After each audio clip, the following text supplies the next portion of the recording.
This is 1984, written by George Orwell, narrated by Victor Craig. 1984, Part 1, Chapter 1. It was a bright, cold day in April, and the clocks were striking 13. Winston Smith, his chin nuzzled into his breast in an effort to escape the vile wind, slipped quickly through the glass doors of Victory Mansions, though not quickly enough to prevent a swirl of gritty dust from entering along with him. The hallway smelt of boiled cabbage and old rag mats. At one end of it, a coloured poster, too large for indoor display, had been tacked to the wall. It depicted simply an enormous face, more than a metre wide, the face of a man of about 45, with a heavy black moustache and ruggedly handsome features. Winston made for the stairs. It was no use trying the lift. Even at the best of times it was seldom working, and at present the electric current was cut off during daylight hours. It was part of the economy drive in preparation for Hate Week. The flat was 7 flights up, and Winston, who was 39 and had a varicose ulcer above his right ankle, went slowly, resting several times on the way. On each landing, opposite the lift shaft, the poster with the enormous face gazed from the wall. It was one of those pictures which are so contrived that the eyes follow you about when you move. "Big Brother is watching you," the caption beneath it ran. Inside the flat a fruity voice was reading out a list of figures which had something to do with the production of pig iron. The voice came from an oblong metal plaque, like a dulled mirror, which formed part of the surface of the right-hand wall. Winston turned a switch, and the voice sank somewhat, though the words were still distinguishable.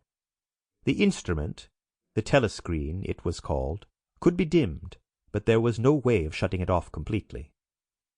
He moved over to the window, a smallish, frail figure, the meagreness of his body merely emphasized by the blue overalls which were the uniform of the party.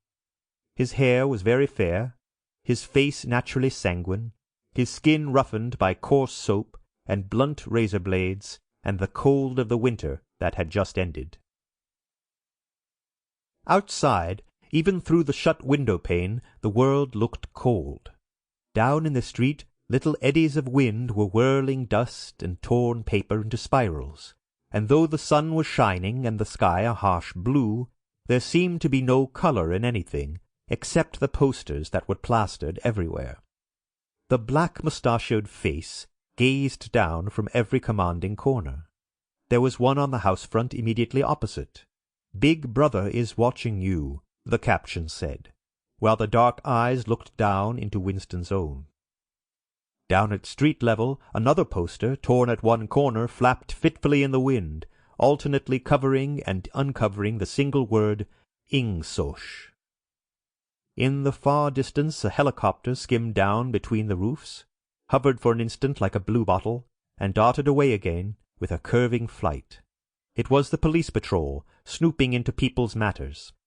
The patrols did not matter, however. Only the thought police mattered.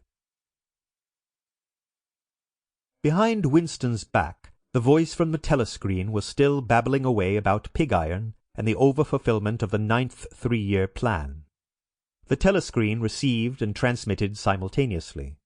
Any sound that Winston made, above the level of a very low whisper, would be picked up by it.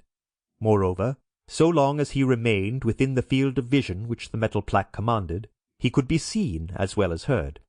There was, of course, no way of knowing whether you were being watched at any given moment. How often or on what system the thought police plugged in on any individual wire was guesswork. It was even conceivable that they watched everybody all the time. But at any rate they could plug in your wire whenever they wanted to.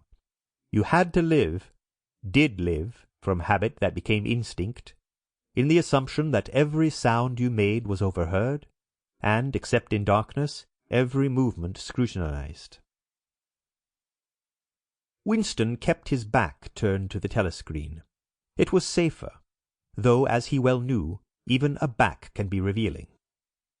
A kilometre away, the Sample complete. Ready to continue?